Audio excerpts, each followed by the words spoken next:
All right, so we saw when the rate determining step comes first, it's pretty simple because the whole reaction only depends on that first step. However, when the rate determining step isn't first, things get a little bit more complicated. And the reason things get more complicated is because the intermediates are not allowed to be in the rate law.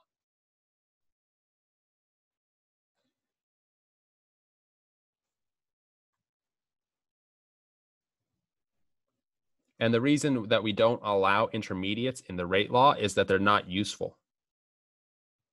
Right. So if you're taking A and transforming it into B and you want to know that this how to make this reaction faster, and I tell you, oh, hey, all you have to do is add more C, you're going to look at me like I didn't add C, right? That's not a reactant. That doesn't help me, right? I can only manipulate the amount of A added.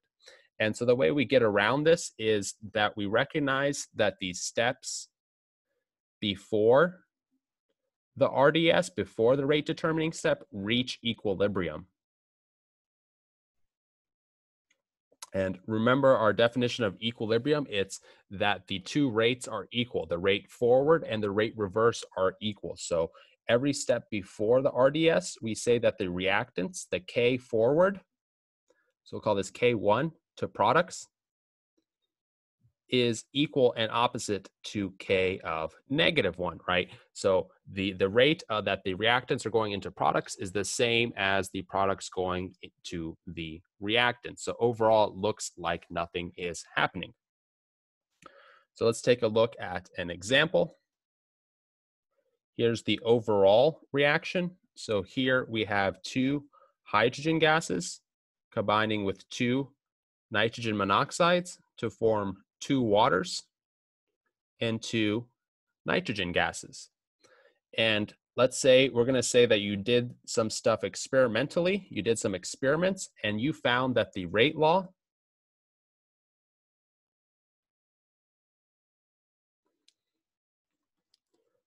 is rate equals K H2 NO squared, right? It's all we're using is the reactants, right? H2 and the NO, right? And so that's what you think, or that's what the rate law is experimentally. And now you want to kind of come up with a plausible mechanism. How is this happening? And so you're going to propose a mechanism.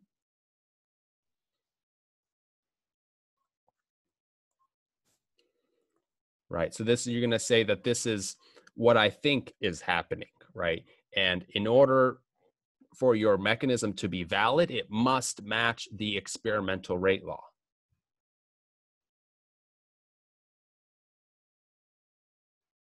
If it doesn't match the experimental rate law, that means that your proposed mechanism is wrong because the experiment is always right, right? Nature tells us what to do, not the other way around. So anyways, you're going to say that the first step is that two NOs transform into an N2O2. In the second step, you're going to say that an H2 collides with one of these N2O2s to form an H2O and an N2O. And then finally, in this third step, you're going to say that an N2O collides with an H2 to form an N2 plus an H2O. And then you're going to tell me that this step is fast, this step is slow, and thus the rate determining step, and then this step is also fast, right? Well, remember, these are elementary reactions, so we can write rate laws directly from the equation, and the rate determining step is the important step, so we can say that the overall rate is going to be equal to the rate of the rate determining step. And so we'll call this rate equals K2 because it's the second equation times the concentration of H2 and then N2O2 because those are our two components of this rate law. However, we see that this N2O2 is an intermediate, right? If we go back to our overall equation, there's no N2O2 over here. And so if you're telling me, oh, the reaction depends on how much N2O2 you added, and be like, look, I didn't add N2O2. What the heck are you talking about? This is not useful information that you're giving me, right? So it's not a reactant. So it cannot be in the rate law because it's not useful. So we need to take a look at where this N2O2 came from, right? So it's in this reaction, but it wasn't in the beginning. So where did it come from? Well, it came from the first reaction, right? The first reaction, we said two NOs collide to make an N2. And remember what we can say. We can say that this reaction overall is at equilibrium. So we can say that this forward reaction, K1, is equal to the reverse reaction. We'll call that K negative 1. And so remember, at equilibrium,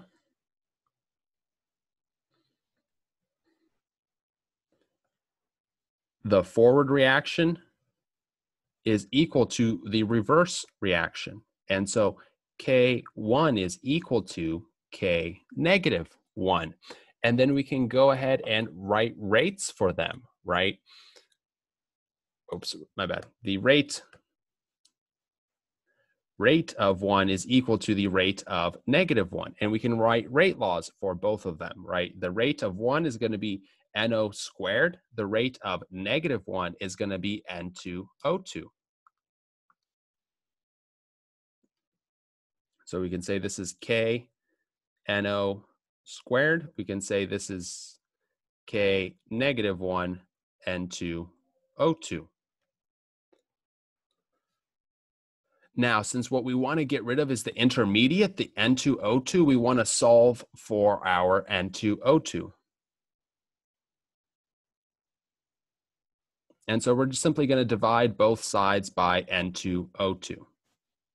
Or by K negative 1, my bad, K negative 1. So the K1 over K negative 1 is NO2 squared. Cool, and now we've solved for our intermediate. So we can take our rate equation, this one right here, copy it down here.